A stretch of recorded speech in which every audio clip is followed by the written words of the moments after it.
హైదరాబాద్లో trainee IPS Uday Krishna Reddy కేసులో కీలక మలుపు చోటు చేసుకుంది. సూసైడ్ నోట్తో పాటు కీలక ఆధారాలు ఉన్నట్లు భావిస్తున్న ఐఫోన్ మాయం కావడం కలకలం రేపుతోంది. కస్టడీలో మద్యం మత్తులో సూసైడ్ నోటు రాసినట్లు ఉదయ్ కృష్ణారెడ్డి పోలీసులు వెల్లడించారు.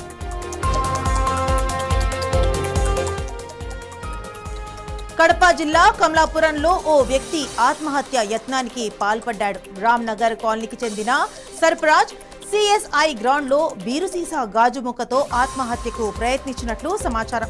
గమనించిన స్థానికులు వెంటనే 108కు సమాచారం ఇవ్వడంతో సర్ఫరాజ్ ప్రభుత్వ ఆసుపత్రికి తరలించారు.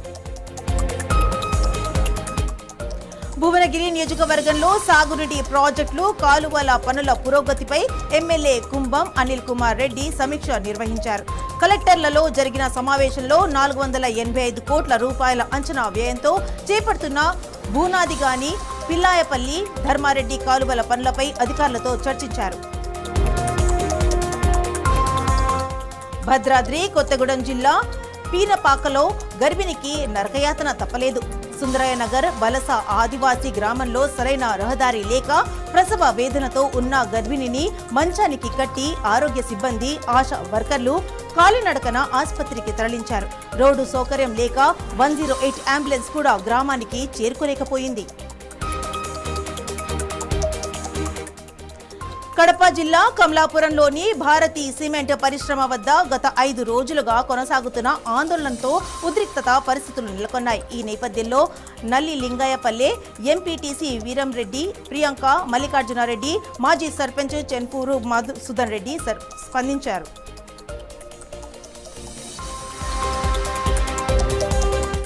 కడప జిల్లా కమలాపురం మండలం కోగటం గ్రామంలో వరుసగా 2వ వారం పొలం బండి కార్యక్రమం నిర్వహించారు. మండల వ్యవసాయ అధికారి ఎం సరస్వతి ఆధ్వర్యంలో జరిగిన కార్యక్రమంలో రైతులకు మట్టి నమూనాలు ఎలా సేకరించాలి, పరీక్షల ఫలితాలను ఎలా అర్థం చేసుకోవాలనే అంశాలపై అవగాహన కల్పించారు. కమలాపురం రైల్వే స్టేషన్లో కోవిడ్కు ముందు ఆగిన రైల్ అన్నింటినీ మళ్లీ నిలపాలని ఎమ్మెల్యే పుత్త కృష్ణ చైతన్య రెడ్డి కోరారు. గుంతకల్ రైల్వే డివిజన్ కార్యాలయంలో డిఆర్ఎం చంద్రగుప్తాను కలిసి రైల్వే సమస్యలపై వినతి పత్రం అందించారు.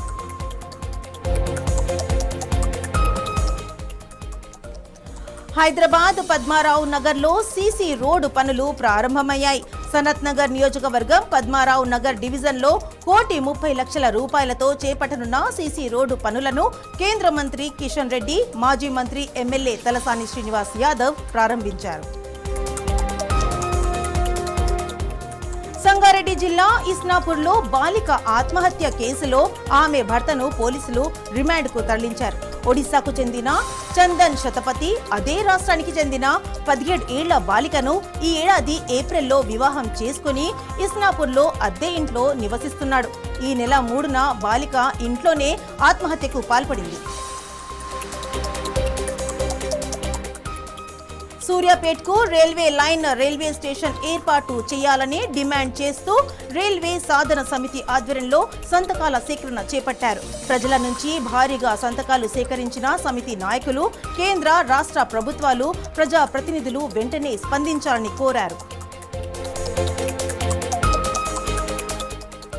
తెలంగాణ వచ్చే ఏ ఎన్నికల్లోనూ జనసేనతో పొత్తు ఉండదని బీజేపీ అధ్యక్షుడు రామచంద్రరావు స్పష్టం చేశారు.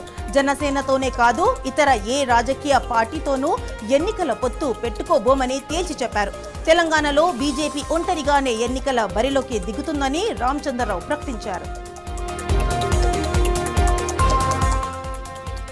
రాజన్న సిరిసిల్ల జిల్లా ముస్తాబాద్ నుంచి సిరిసిల్ల అపిరియాల్ పార్కుకు మహిళకు పరిమితికి మించి ఆర్టీసీ బస్సులో తరలించడంపై అఫనూరు గ్రామస్తులు ఆగ్రహం వ్యక్తం చేశారు. 60 మంది ప్రయాణించే బస్సులో ఏకంగా 150 మంది మహిళలను ఎక్కించడంతో ప్రమాదం జరిగే అవకాశం ఉందంటూ బస్సును గ్రామంలో నిలిపివేశారు. జనగాం జిల్లా స్టేషన్ ఘన్పూర్లో రిజర్వాయర్ కుడి కాలువను ఎమ్మెల్యే కడియం శ్రీహరి నీటి పారుదల శాఖ అధికారులతో కలిసి పరిశీలించారు. రిజర్వాయర్ ఆయకట్టు కింద 2,500 ఎకరాలను సాగునీరు అందించేందుకు కాలువ నిర్మాణం అవసరమని తెలిపారు.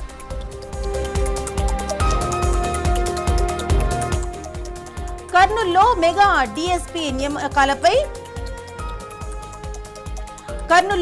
డిఎస్పీ నియామకాలపై ఉపాధ్యాయులు ఆత్మగౌరవ ర్యాలీ నిర్వహించారు. కొండారెడ్డి బురుజు వద్దకు కడప, కర్నూలు, అనంతపురం జిల్లా నుంచి పెద్ద సంఖ్యలో టీచర్లు తరలివచ్చారు. తమ నియామకాలపై వైసీపీ తప్పుడు ప్రచారం చేస్తోందంటూ ఉపాధ్యాయులు ఆగ్రహం వ్యక్తం చేశారు. భద్రాద్రి కొత్తగూడెం జిల్లా చర్ల మండలంలో సిపిఐ ఆధ్వర్యంలో ప్రజా చైతన్య యాత్ర నిర్వహించారు. సిపిఐ మండల రాష్ట్ర నాయకుల ఆధ్వర్యంలో భారీ ర్యాలీ ప్రదర్శన చేపట్టారు. ప్రజా సమస్యలపై ప్రజల్లో అవగాహన కల్పించేందుకు ఈ చైతన్య యాత్ర నిర్వహించినట్లు పార్టీ నాయకులు తెలిపారు. కడప జిల్లా బద్వేలు రైతు బజార్లో రైస్ మార్ట్ ప్రారంభమైంది.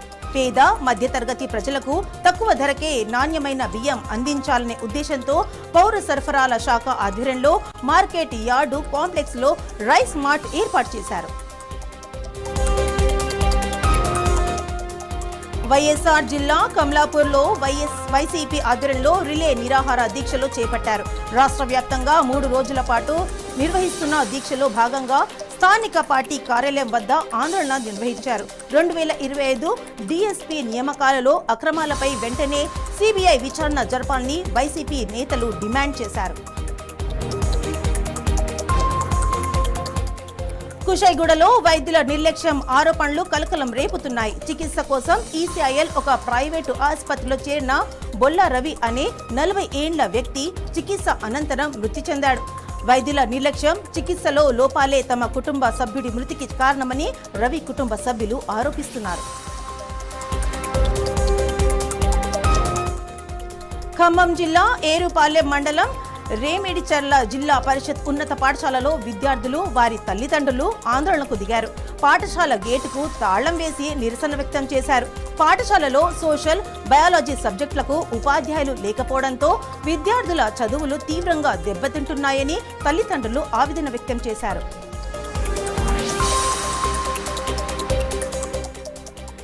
ఎస్సీ వర్గీకరణలో మాల ఉపకులాలకు జరుగుతున్న అన్యాయాన్ని సబ్ కమిటీ సరిదిద్దాలని మాల మహానాడు జాతీయ అధ్యక్షుడు జి చెన్నయ్య డిమాండ్ చేశారు.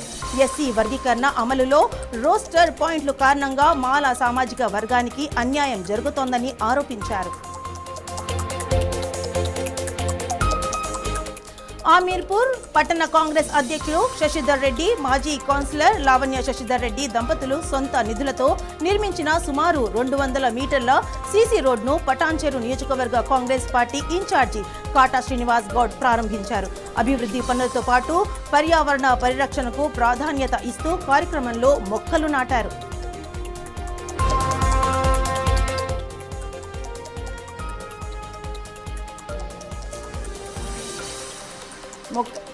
వెళ్ళట్లేదండి.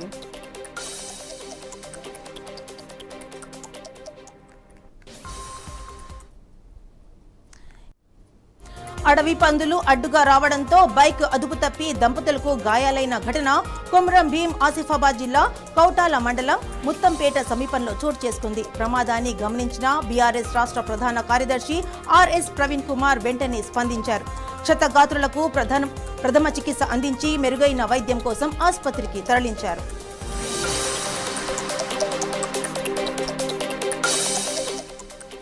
గుంటూరులో అమరావతి చిత్రకళా మహోత్సవం నిర్వహించారు. ఈ కార్యక్రమానికి మంత్రి పెమ్మసాని చంద్రశేఖర్, మంత్రి కందుల దుర్గేష్, పలువురు ఎమ్మెల్యేలు హాజరయ్యారు. దేశవ్యాప్తంగా ఉన్న కళాకారులను ఒకే వేదికపైకి తీసుకురావడం గొప్ప విషయమని కేంద్ర సహాయ మంత్రి పెమ్మసాని చంద్రశేఖర్ అన్నారు.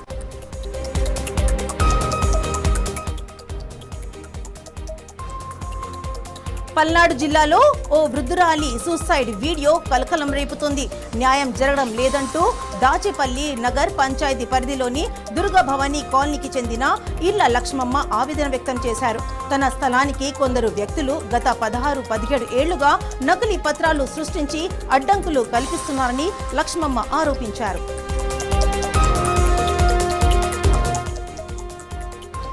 కడప జిల్లా జమ్మలమడుగులో వైసీపీ శిబిరం వద్ద హైటెన్షన్ వాతావరణం నెలకొంది.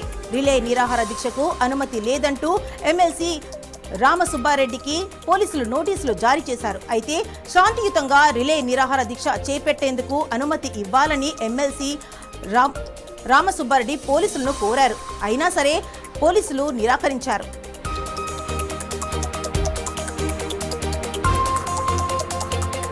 జయశంకర్ భూపాలపల్లి జిల్లాలో బీఆర్ఎస్ యువజన నాయకులు వినూత్న నిరసన చేపట్టారు.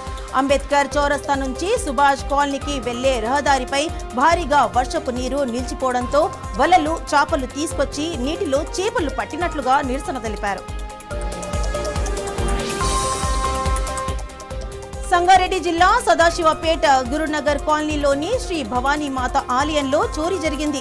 అర్ధరాత్రి ఆలయంలోకి ప్రవేశించిన దొంగ హుండీని ఎత్తుకెళ్లాడు. ఆ తర్వాత హుండీని పగలగొట్టి అందులోని నగదును తీసుకొని ఖాళీ హుండీని ఆలయం సమీపంలోనే పాడేసి వెళ్లిపోయాడు. ఉదయం ఆలయానికి వచ్చిన భక్తులు చోరీని గుర్తించి పోలీసులకు సమాచారం అందించారు.